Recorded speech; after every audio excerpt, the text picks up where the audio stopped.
What is up, guys? This is Justin. Thank you so much for coming to this video. Well, today we're going to talk about HYRECAR. I know I have quite a few videos about HYRECAR, but today we're going to be talking about the good, the bad, and the ugly. So let's get right into the video.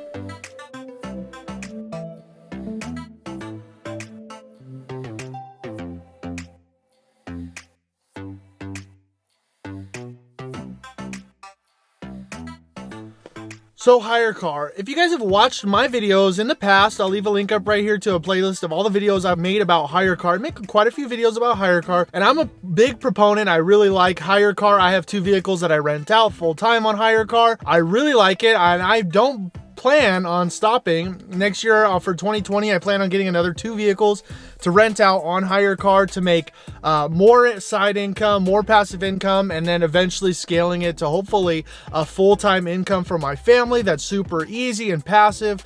But I always talked really highly and positively of HYRECAR, and I think I'm a pretty positive, encouraging person. I don't like to be negative or always discouraging. I want to encourage, not discourage. But I also want to let you guys know the full picture, the good, the bad, and the ugly, because I would hate for you guys to get into this business and find out that there's really bad things about HYRECAR that would have deterred you if you would have known at the beginning.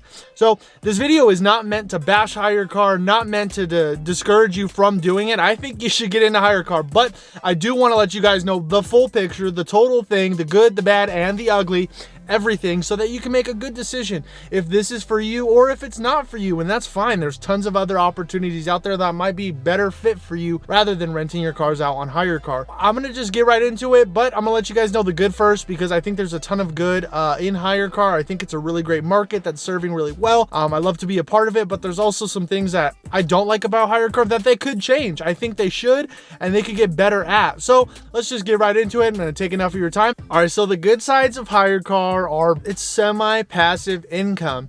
I rent out my cars. The most I have to do is pick them up or drop them off. I don't deliver most of the time. It's super semi-passive. All I have to do is drop it off, pick it back up, make sure the car is good, give it a wash, and send it out to the next person. And especially on HYRECAR, on Turo and other platforms, it's not really long-term. Most of the time, people are just renting it for a few days. And that's the hardest part for me. If someone only rents it for a few days, that's the most work. On HYRECAR, people want to keep this car to make money, and this is their source of income. And so they don't want to give the car back, because then they don't have a source of income, because their job is Uber and Lyft. And so for me, the long-term rentals is what keeps me renting out on HYRECAR. I've had a car rent for 2.5 months, and I have another renter that's planning on keeping my other car for a month. So I don't have to do anything this month, and I have 100% occupancy rate, which is great. So it's super easy. I don't have anything to do except for dropping it off and picking back up and car maintenance. So it's passive for the most part. So I really like HYRECAR about that. The next thing is it's easy to scale. All you have to do is first have a car or go purchase a smaller $5,000 car. Don't spend. I will never recommend or ever think I think it's a horrible idea that people go and get a loan on a car and rent out on HYRECAR. Turo's a little different, but I'll get into the risks with that on HYRECAR later. But don't ever buy a car with a loan on it. Go get a $5,000 car that's has good maintenance, that's gonna last a while, and go rent it out. Don't go get a loan or with a payment on it, because that's a bad idea. So, but it's easy to scale. Like, I made $1,400 last month on HYRECAR. If I do the same this month, then I'll have like $3,000 another month. I'm almost able to get another car. Super easy to scale. Just, invest your money. And when you have like 5 cars, that's a lot. Where are you going to park 5 cars? Hopefully they're all rented out, but that's a good sustainable income. Like, even if they're only rented out half the time, that's $2,500, which is, depending on your area, but not in my area, very unlikely. And so you have a potential to make like $4,000 and $5,000, about $4,000 with 5 cars if they're rented out long term.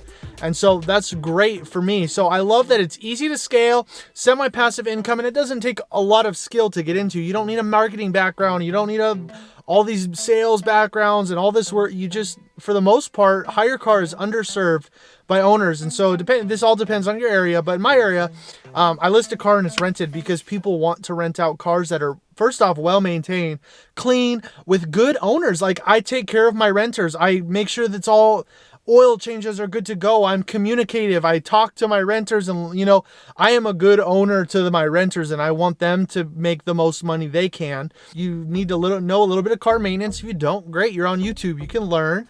I've learned how to do like certain things like oil changes and how to change the air filters, like things like that. Like you can do that yourself and maintain your car. And other than that, it's super easy to get into. So HYRECAR has so many good things about it, but there's some bad things, and I want to just get right into those bad things right now so that you guys don't not understand what this business is about, what HYRECAR's faults are, and just, you know, the full picture.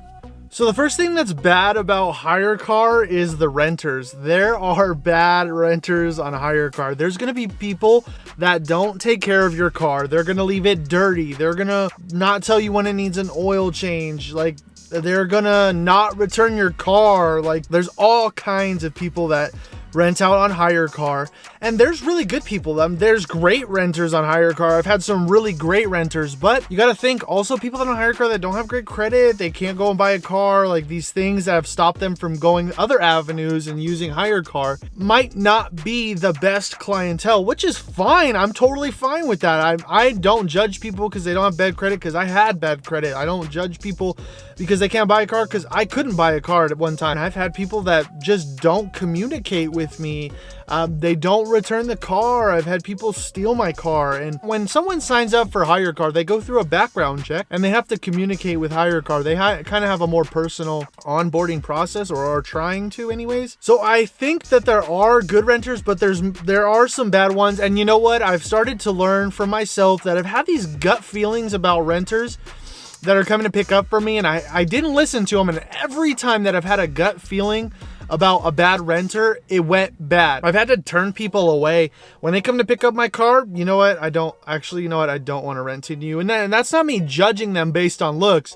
I've had experiences where people were saying they're one person, but when they show up, it's a completely different person. They don't have a driver's license, things like that. I won't rent to you. I'd rather not take that risk, because I'm giving you my asset. I have this car that's worth thousands of dollars, and you're not giving me thousands of dollars for it. You're giving me, you know, at the end of the day, I'm gonna get $50 for you for the next 2 days. That's not worth thousands of dollars at risk. I started to screen my renters. If I don't feel good about it, I'm just gonna pass, because I know in the next few days it'll be rented out to someone else. And I would rather have a good long-term renter than hopping from bad renter to bad renter to bad renter to bad renter, destroying my car in the process, not taking care, stains, damages, accidents.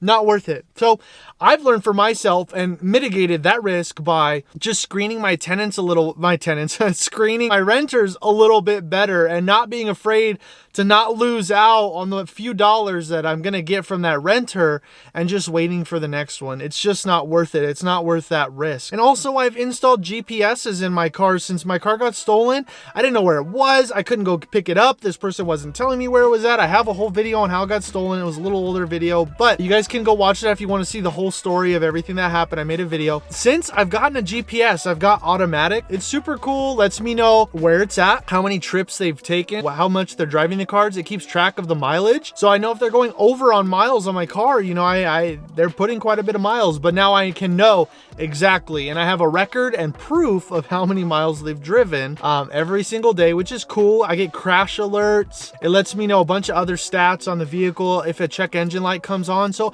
those things I want to know. It's super cool. I bought it for $69 on Amazon, and it's like $5 a month after the 6 months. I got those temporarily. HYRECAR has a partnership with the thing, I think it's called Pastime GPS, but they install, well, they don't actually install, but you buy these GPSs from them, but they're installed and they have ignition shutoff switches, and I'm going to start getting those when I get newer cars. My newer cars are going to get those. I think they're $120, and then it's $120 to install them. So it's quite a bit, but if you think about it, for your investment, it's really not that much of an investment to protect your asset. And so if a renter does not respond after, 3 or 4 hours past their late fee, I'm shutting the car down and I'm gonna go pick it up and give my car back. I don't want to go through the stress and the time of dealing with this back and forth. 3 days later, they just don't feel like giving me my car back, and then I never get paid. Because if the person doesn't pay HYRECAR for the renter, yeah, they get blacklisted and they can't rent another car from HYRECAR, but I'll never see those days of renters. Like, I had that person that stole my car. They had my car for like 4 days. I'll never see that money. Yeah, it's only a little over $100, but I'll never see that money, which sucks. If I would have had the GPS, I could have mitigated that risk. I could have just got it, shut the car down, and picked my car up. And so I am taking steps to stop that from happening. So I'm screening my renters. I have my GPSs. I'm getting the ignition kill switch on my newer cars. And I think that's enough. Like, I just have to be of good judgment. And other than that, yeah, I'm going to have some bad renters. Yeah, there's going to be some risk, but that leads us right into the ugly, where what does HYRECAR do when these renters aren't good? What does HYRECAR do when they get in an accident? What does HYRECAR say and do when these things happen? And so that's the ugly. So let's get right into it. All right, guys. So here goes the ugly. HYRECAR's customer service is the ugly. If you call them and you talk to someone, they're not very helpful. And if they are, they're not on your side. And I'm just afraid of...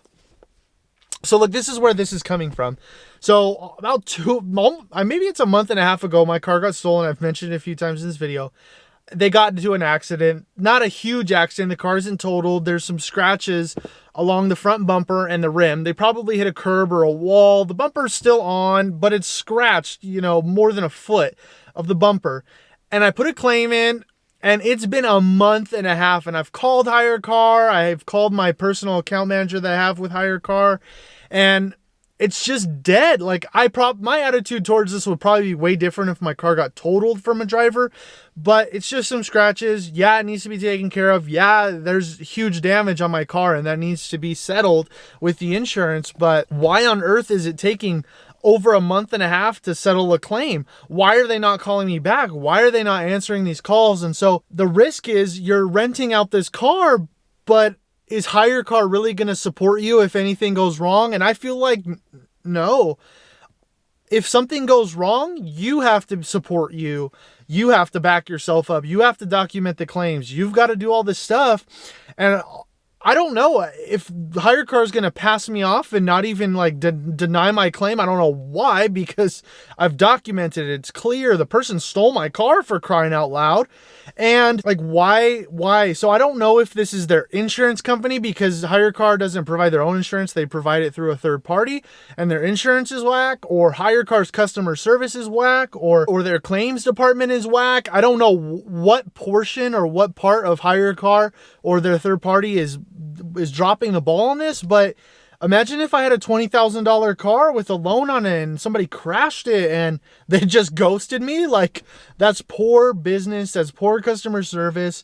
And that makes me cautious with renting out my vehicles on HYRECAR. So I know, in my mind, I buy this relatively cheap car that if I lose it and I lose this asset, it would be devastating. It would suck. I'm not saying that, but if it did happen, it's not a total loss. It doesn't destroy me. I'm not going to be making $500 payments for the next 5 years. For the most part, my vehicles are paying for themselves within a few months. So if anything does happen, it's just a break even, which is dumb and which sucks. But if that does happen, I'm okay with it. As far as if HYRECAR just ghosts me and doesn't fulfill this claim, then that's okay. I can't believe I'm saying that, because that's absurd that they're doing this. They need to be getting on this. Guys, if HYRECAR just is saying, I'm paying for a protection plan, the renter is paying for insurance, but they're just doing nothing about it, then that's not okay. And so I've been calling them, and they just keep pushing me off. And so at what point do they answer and accept the claim? And do I get a payout? When does my car get fixed? Because is it just never? What if my car was stolen and this was my source of income, and now, that's money out of my pocket? HYRECAR's not paying for my lost wages, my lost income from this asset. And so that's the ugly side, guys. So know that HYRECAR is risky. I'll let you guys know every time that HYRECAR is risky. It's not a fail-safe. It's not the safest investment, but I think it's a good investment. I think if you're willing to get over that risk of, if someone does crash my car, that the claims department is going to take a really long time and they might not get back to you. And maybe I'm at the bottom of the pile because it's just a scratch. And maybe if it is a totaled car, they're handling those claims quicker. And that's why they're not getting back to me, because it's cosmetic damage and not like a straight wrecked car. I'm glad that no one's hurt. I'm glad that I got my car back, but I don't know, until I get into one of those scenarios where my car is completely destroyed, which I hope I never do, and I hope I never have to go through that. I won't know. And I hope that you guys never have to go through that. But HYRECAR is great. I love HYRECAR. There are bad renters sometimes. I'm taking that risk, but what am I going to do if I pay for insurance and the protection plan through HYRECAR, but they don't protect me? And that's my worry. And so I just want to let you guys know the full picture. And that's it for this video. Alright guys, that is it for this video. Thank you so much for sticking out to the end. Well, my name is Justin. I upload videos twice a week about new business ideas, side hustles, and my own personal businesses. If you guys like this type of content, let me know by pressing the like button and subscribing down below. Thank you so much. I'll see you guys in the next one.